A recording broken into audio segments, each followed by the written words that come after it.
सभी भक्तजनों को जय माता दी। आज हम सुनेंगे कि क्या आप जानते हैं कि सबसे बड़ी शक्ति कौन सी है जो मृत्यु को भी हरा सकती है। तो आइए जानते हैं हम इस वीडियो के माध्यम से। प्राचीन समय की बात है, एक गांव के बाहर भगवान शिव का मंदिर था।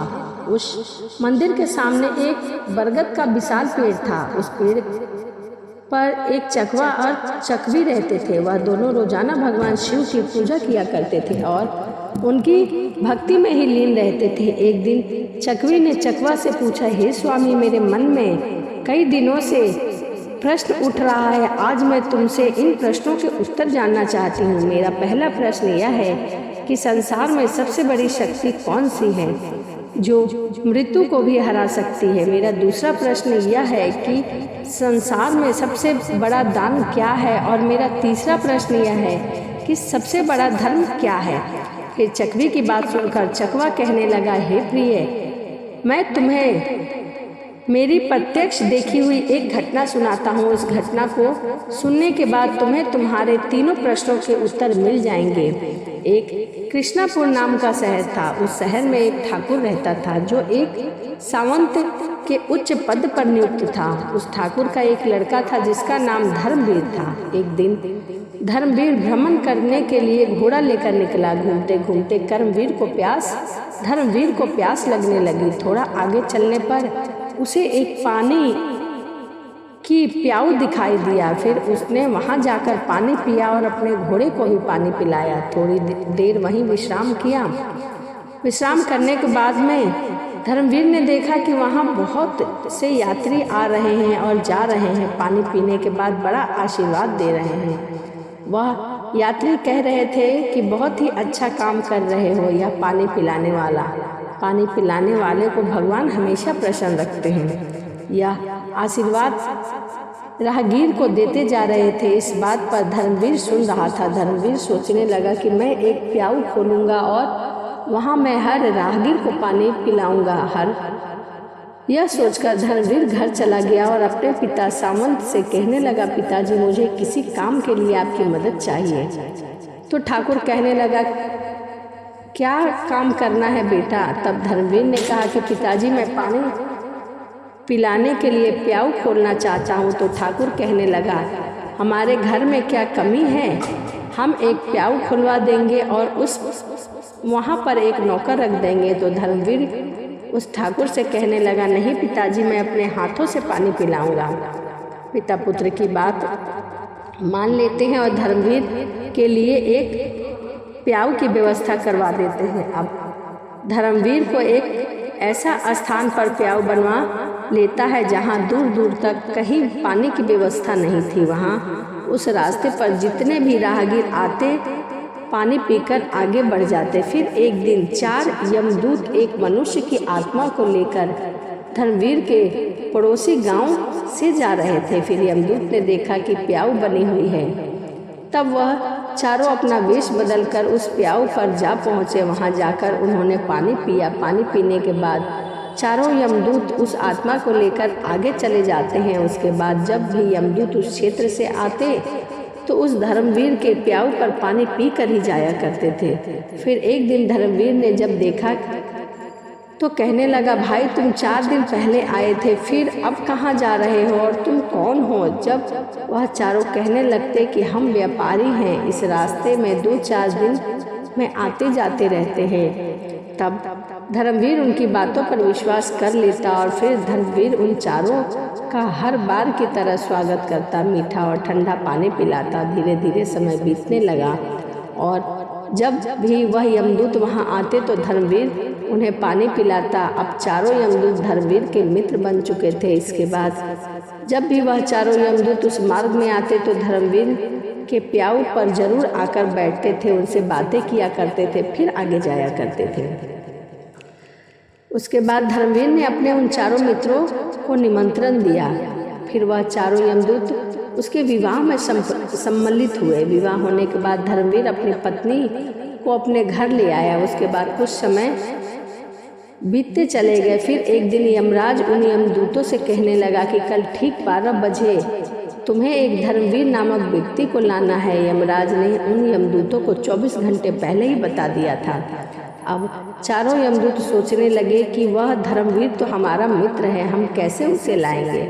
फिर वह चारों यमदूत धर्मवीर के प्याऊ के पास आते हैं और धर्मवीर पानी पिला रहा होता है। वहाँ जाकर वह चारों दूत मनुष्य का रूप धारण कर लेते हैं और धर्मवीर के पास आकर पानी पीते हैं। और पानी पीने के बाद वे चारों रोने लग जाते हैं। जब धर्मवीर उन्हें रोता हुआ देखकर उनसे पूछता है कि हे मित्र, तुम क्यों रो रहे हो? तुम बताओ, मैं इस क्षेत्र में ठाकुर का पुत्र हूँ। अगर तुम्हें किसी ने सताया हो तो मैं उसे दंडित जरूर करूँगा। फिर उसमें से किसी ने भी कोई जवाब नहीं दिया। चारों एक दूसरे को देखने लगते हैं। उनसे सबसे छोटा वाला यमदूत सबसे ज़्यादा रो रहा होता है।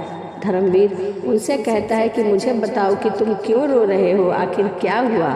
फिर वह छोटा वाला यमदूत कहता है, मित्र क्या बताऊं, हम चारों कोई भी मनुष्य नहीं है, हम चारों यमदूत हैं। जब भी इस क्षेत्र में किसी आत्मा को लेकर हम यहाँ से जाते हैं तो तुम्हारे प्याऊ पर पानी पीने आ जाते थे और धीरे धीरे तुमसे मित्रता हो गई। यह सुनकर धर्मवीर भयभीत हो गया कि सबसे छोटा यमदूत कहने लगा कि हे मित्र, आज 12 बजे तुम मृत्यु को प्राप्त हो जाओगे। हमारी मित्रता के मोह के कारण ही हमें रोना आ रहा है। यमराज ने हमें आज्ञा दी है कि मैं सर्प बनकर तुम्हारे सिर पर डसूंगा और यह जो 3 मेरे बड़े भाई हैं यह तुम्हारे प्राणों को लेकर चले जाएंगे। फिर धर्मवीर कहने लगा, मित्र जब मेरी मृत्यु का समय आ ही चुका है तो अब रोने का क्या लाभ?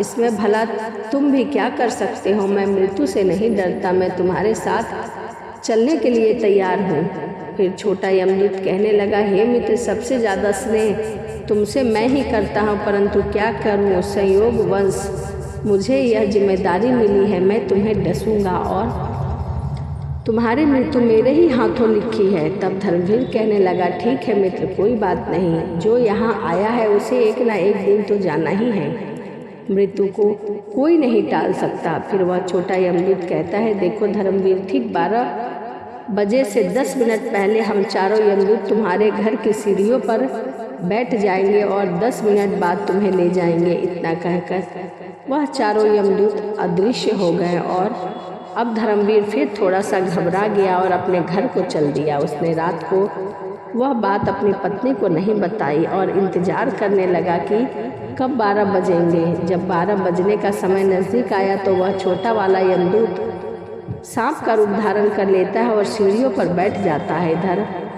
धर्मवीर मन में विचार कर रहा होता है कि मैं थोड़ी देर में मरने ही वाला हूँ और मेरी नई नवेली पत्नी है, तो क्यों ना थोड़ी देर में अपनी पत्नी से बातें कर लेता हूँ। और यह सोचकर वह ऊपर के कमरे में जाने लगता है। उसे ऊपर जाने के लिए सीढ़ियों से होकर जाना था जिस पर सर्प बैठा हुआ था।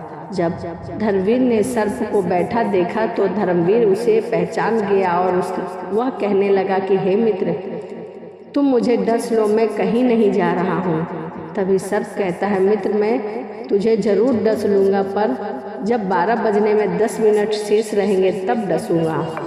जब सर्प धर्मवीर आपस में बातें कर रहे होते हैं तो धर्मवीर की पत्नी उन्हें देख रही होती है और उनकी बातें सुन रही थी। धर्मवीर की पत्नी एक पतिव्रता स्त्री थी। उसका पतिव्रत उजागर हो गया और वह ईश्वर से प्रार्थना करने लगी, हे ईश्वर, मेरे विवाह को अभी 10 दिन का ही समय बीता है और यह क्या घटित होने वाला है।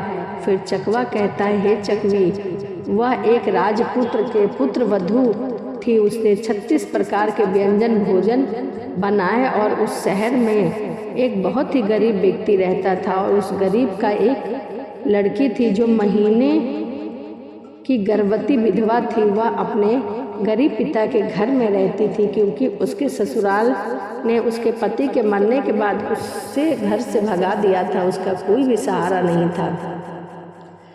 जिस दिन धर्मवीर को सर्प डसने वाला था उसी दिन उस लड़की के गर्भ से एक नवजात शिशु पैदा हुआ और वह लड़की जिसका प्रसव हुआ था उसे बहुत जोर से भूख लगी थी। तभी उस लड़की ने अपने माता पिता से कहने लगी कि पिताजी मुझे बहुत तेज़ भूख लगी है, मुझे कुछ खाने को दीजिए। पिता कहने लगी बेटी मेरे पास खाने के लिए कुछ नहीं है, मैं तुम्हें भला क्या दे सकता हूँ।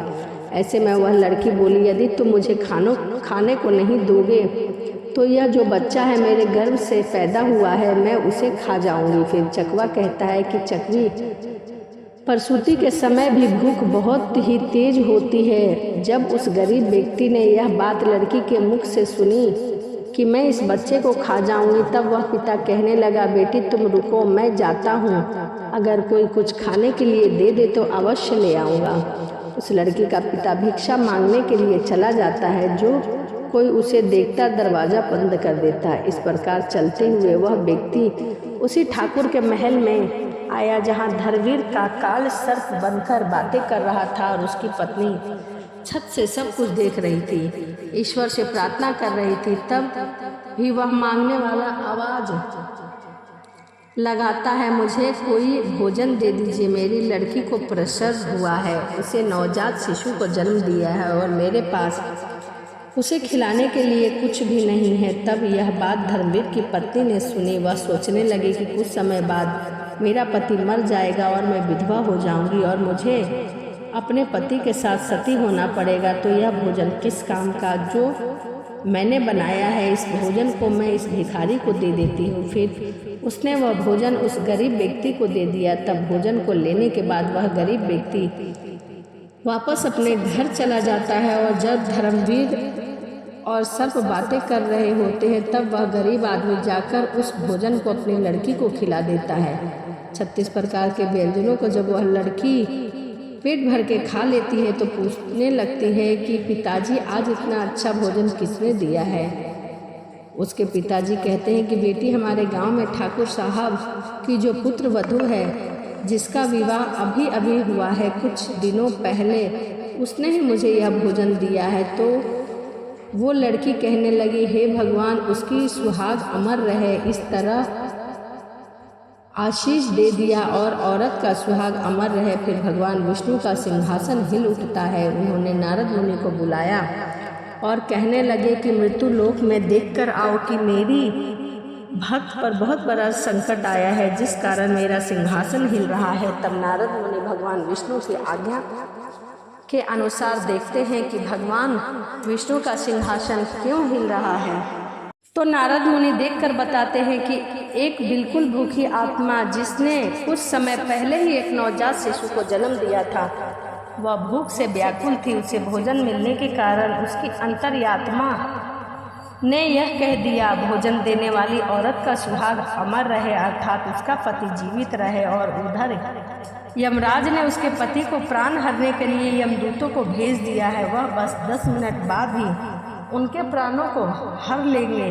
हे प्रभु, प्रकृति के नियम के अनुसार धर्मवीर की मृत्यु का समय आ गया है और उसे लेने के लिए यमदूत उसके घर पर बैठे हैं। और इधर एक दिव्य आत्मा ने अपनी संपूर्ण शक्ति से धर्मवीर की पत्नी को आशीष दिया है कि वह औरत का सुहाग अमर रहे।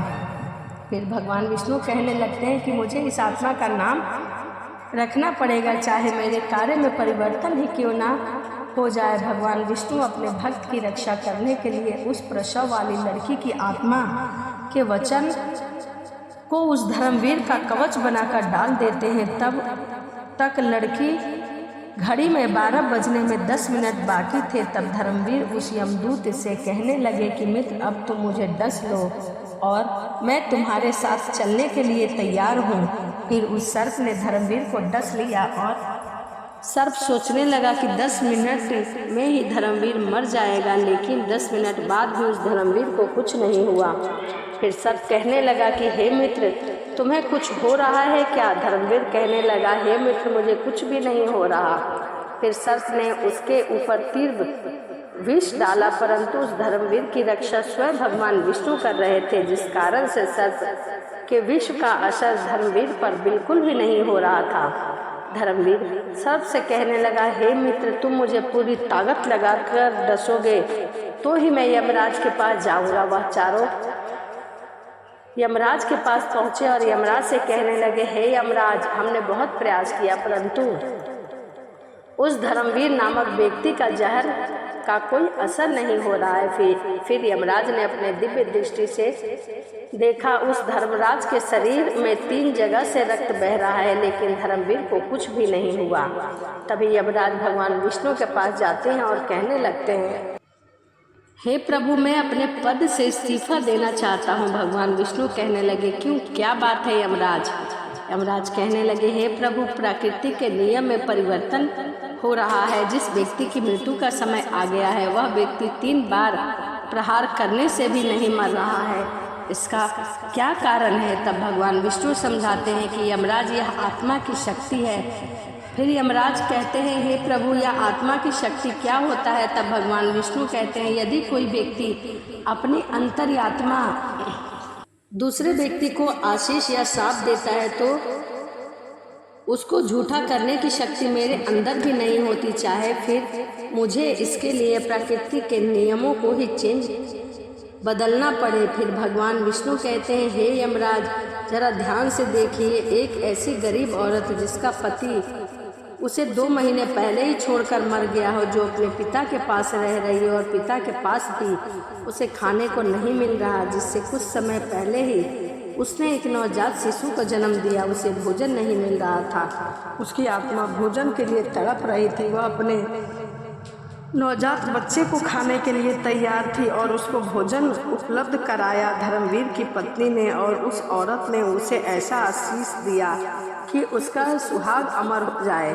मुझ में एकाग्र होकर जो व्यक्ति आशीष या श्राप देता है, मैं उसे वचन को कभी झूठा नहीं होने देता है यमराज। इसीलिए तुम्हें धर्मवीर की आयु 100 वर्ष और बढ़ानी होगी। फिर यमराज धर्मवीर की आयु 100 वर्ष बढ़ा देते हैं। फिर चकवा कहता है, हे चकवी, तुम्हारा पहला प्रश्न था कि संसार में सबसे बड़ी शक्ति कौन सी है जो मृत्यु को भी हरा सकती है, तो समझ लो कि सबसे बड़ी शक्ति आत्मा की शक्ति है। यदि कोई व्यक्ति आत्मा से आशीर्वाद दे तो श्राप दे तो उसे ईश्वर भी नहीं टाल सकते। तुम्हारा दूसरा प्रश्न था कि सबसे बड़ा दान क्या है, तो समझ लो सबसे बड़ा दान अन्न है।